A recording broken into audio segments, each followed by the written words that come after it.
আপনারা অনেকটা বুঝবেন যে কি পরিমাণ আগুন হইতেছে, ঠিক আছে। এবং আমি দেখতে পাচ্ছি এখানে ফোটায় ফোটায় একটু পানি আসতেছে। হ্যাঁ, ফুল জোর সাইড দিয়েছে আর আচ্ছা যাই হোক, যে ওটা পানি আসলে সমস্যা নাই, কিন্তু এবং যেটা হয়েছে এটা কিন্তু অনেক উপরে। আমি যদি কড়াইটা উপরে। আসসালামু আলাইকুম, কেমন আছেন সবাই? আশা করি ভালোই আছেন। সবুজ শক্তি পরিবার থেকে আরও একবার শুভেচ্ছা জানাচ্ছি আপনাদের। আমি কিন্তু চলে আসছি কুষ্টিয়া সদরের পাশে একটি গ্রামে। এখানে আসার মূল উদ্দেশ্য হচ্ছে, আপনারা অনেকেই আমার কাছে বারবার কমেন্ট বক্সে কমেন্ট করেছেন যে ভাইয়া আমরা কোয়েল অথবা মুরগির লিটার দিয়ে আমরা বসাবো এবং এটা দিয়ে আসলেও আদৌ রান্না হয় কিনা।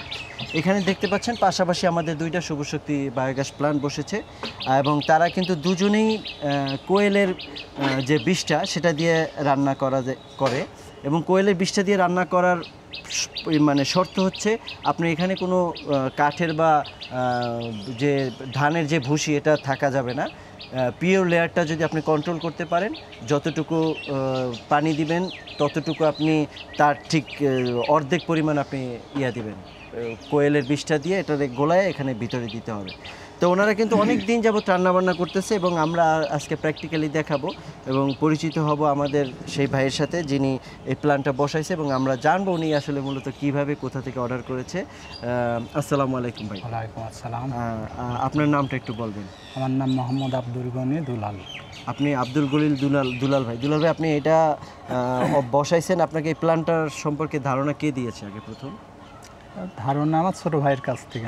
আপনার ছোট ভাই এটা সম্ভবত ইউটিউব বা ফেসবুকে দেখছে, দেখার পরে উনি আপনাকে ধারণা দেওয়ার পরে দুই ভাই দুইটা নিছেন, না তিন ভাই তিনটা নিছেন? না, দুই ভাই দুইটা নিছেন।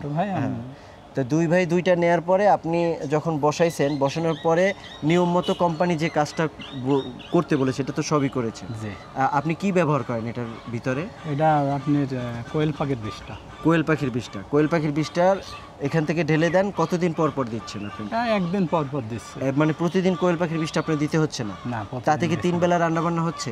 হ্যাঁ, রান্না করা হচ্ছে। মানে একদিন দিয়া আপনি 3 বেলা না 6 বেলা রান্না করতেছেন হিসাবে ঘরে? রান্না করি 2 বেলা, 4 বেলা। সকালে নাস্তা হয় না, দুপুরবেলা? আচ্ছা, যেটা হচ্ছে যাই হোক 4 বেলা 5 বেলা আপনি রান্না করতে পারতেছেন একবার দিয়া। তার মানে আপনি পানির পরিমাণ কিভাবে দেন এখন? পানি অর্ধেকের একটু বেশি দেন। আমি সকালবেলা ওনার কাছে আসছি, এসে কিন্তু দেখেছি উনি কিন্তু গোবর লিটারগুলি দিচ্ছে গোলায়। তো দেওয়ার পরে ওনাকে একটু বললাম যে এভাবে দিতে হবে। আর আমরা মূলত প্র্যাকটিক্যালি আপনাদেরকে দেখাবো যে আমাদের যে রান্নাঘরে রান্না হচ্ছে কিনা আসলে এই কোয়েল পাখি দিয়ে। আপনি রান্নাঘরটাকে আমাদের নিয়ে যাবেন একটু? হ্যাঁ, বিষয়টা হচ্ছে আমরা চুলার কাছে চলে আসলাম। আমরা জানি বায়োগ্যাসের একটা চুলা, এটা কিন্তু পাশাপাশি দুইটা ছিল। ওনারা আগে কি করতে, এটা সিলিন্ডার ইউজ করতো। এখন কিন্তু এটা সিলিন্ডার আর ইউজ হচ্ছে না, এটা অকেজো হিসেবে পড়ে আছে। এখন কিন্তু ওনারা বায়োগ্যাসের যে চুলাটা আছে এইটাই ব্যবহার করতেছে। এখন আমরা দেখব এই বায়োগ্যাসের চুলাটা যে ব্যবহার হচ্ছে এটা দিয়ে আসলে কি পরিমাণ আগুন আসে। পাশাপাশি ওই যে আরও একটা চুলা, দুইটা প্ল্যানের জন্য তারা কি করেছে, দুইটা চুলা বসাইছে। আমরা যদি দেখি এই যে জানালা দিয়ে কিন্তু দেখা যায় আমাদের ট্যাঙ্কিটা কোথায় আছে। হ্যাঁ, ওই যে ট্যাঙ্কি দুইটা আমাদের দেখা যাচ্ছে। তার মানে ওইখান থেকে নিচতলা থেকে আমাদের প্ল্যান দুইটা কিন্তু এখানে বসছে। আমি একটু যেহেতু রান্নাঘরে আসছি, আমি নিজে একটু আগুন দিয়ে ট্রাই করি। আমরা প্রথমে এটা ছেড়ে দিলাম, শব্দ পাচ্ছেন কি না জানি না, কিন্তু হিউজ পরিমাণ শব্দ আসতেছে। তো আমরা এখান থেকে আগুন দেওয়ার চেষ্টা করি।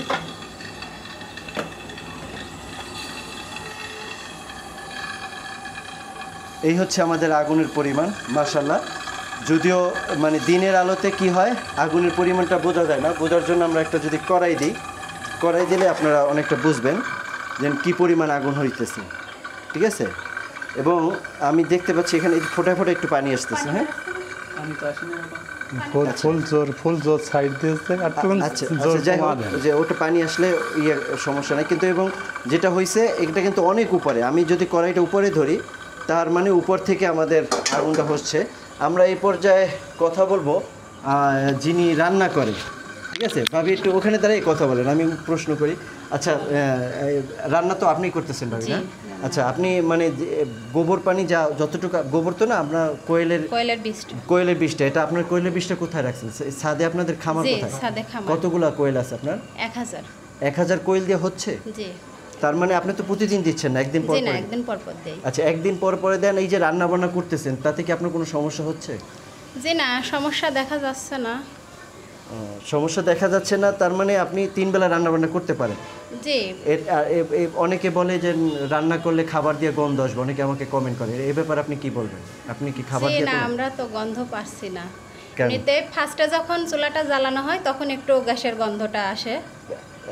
এমনিতে খাবারে তো কোনো গন্ধ হয় জি না, না, আসলে খাবারে। গন্ধ আসবেও না, এটা আমিও বলি সবাইকে। তারপর আমি সরাসরি আপনার কাছে বিষয়টা জানতে চাইলাম ইচ্ছা করে, কারণ যেহেতু সবাই আমাকে জিজ্ঞাসা করে।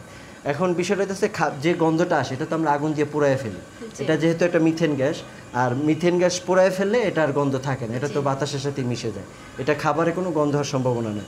তার মানে আপনি এখন যেহেতু 3 বেলা রান্না বান্না করছেন, সব ধরনের আপনি 2-3 পদের তরকারি এবং ভাত রান্না বান্না হয়। জি রান্না। আচ্ছা, আলহামদুলিল্লাহ। তো আপনারা গোবর দেওয়ার সিস্টেমটা হচ্ছে একটা, আমরা আপনাদের উপরে একটু কোয়েল পাখির ইয়েটা দেখবো। আপনি 1000 কোয়েল পাখির লেয়ার দিয়ে, আচ্ছা কোয়েল পাখির যে লেয়ারটা ইউজ করেন এটা কি কুড়া ভুসি কিছু দেন না জি আপনারা? না, ট্রের উপর পড়ে। ওই ট্রের উপরে বসে জাস্ট পিওর যে লেয়ার, পিওর যে বেলচার সাহায্যে পরিষ্কার করে নিয়ে বালতির ভিতর বালতির ভেতরে নিয়ে ওটা গোলাইয়ে দিচ্ছেন। আপনাদের দেখাইছি কিভাবে গোলাইতেছে, আলহামদুলিল্লাহ। তো এভাবে মূলত আমাদের রান্না বান্নাগুলি হচ্ছে। তাই যেহেতু আমরা যাদের কোয়েল পাখি অথবা মুরগি অথবা গরু আছে, প্রত্যেকে কিন্তু আপনি এই বায়োগ্যাস প্ল্যান্টটা ব্যবহার করতে পারবেন, এবং এখান থেকে আপনি 3 বেলা রান্নার জন্য যথেষ্ট। এবং মুরগির যে বিষটা এবং কোয়েলের যে বিষটা, এতে কিন্তু প্রচুর পরিমাণে গ্যাস হয়, ঠিক আছে? এবং বরং এটা দিয়ে আমি কিন্তু মানে শুধু দেখেন প্রায় 2 মিনিট 3 মিনিট জ্বালায় রাখছি, জ্বলতেছে। মানে আগুনের পরিমাণটা এতই বেশি নীল রঙের, এটা এখানে মানে আগুনের তাপটা দেখা যাচ্ছে না। আমি যদি দেখাই, প্রায় এই যে সানসেটের কাছাকাছি কিন্তু ওনাদের এই আগুনটা মানে উঠছে। তো এই পর্যায়ে আমরা বিদায় নিব, দেখা হবে আপনাদের অন্য কোনো ভিডিওতে এবং অন্য কোনো সময়। ইনশাল্লাহ ভালো থাকবেন, এবং যদি আপনি আমাদের সবুজ শক্তি পরিবারের সাথে যুক্ত হতে চান তাহলে নিচের দেওয়া নাম্বারে অবশ্যই যোগাযোগ করবেন। ইনশাল্লাহ যতটুকু পারি আমরা আপনাদেরকে তথ্য দিয়ে সহযোগিতা করব, এবং এই বিষয়ে আরও যদি কোনো জানার থাকে, আরও যদি কোনো জিজ্ঞাসা থাকে, অবশ্যই কমেন্ট বক্সে আপনি কমেন্ট করবেন এবং নিচে দেওয়া নাম্বারে যোগাযোগ করবেন।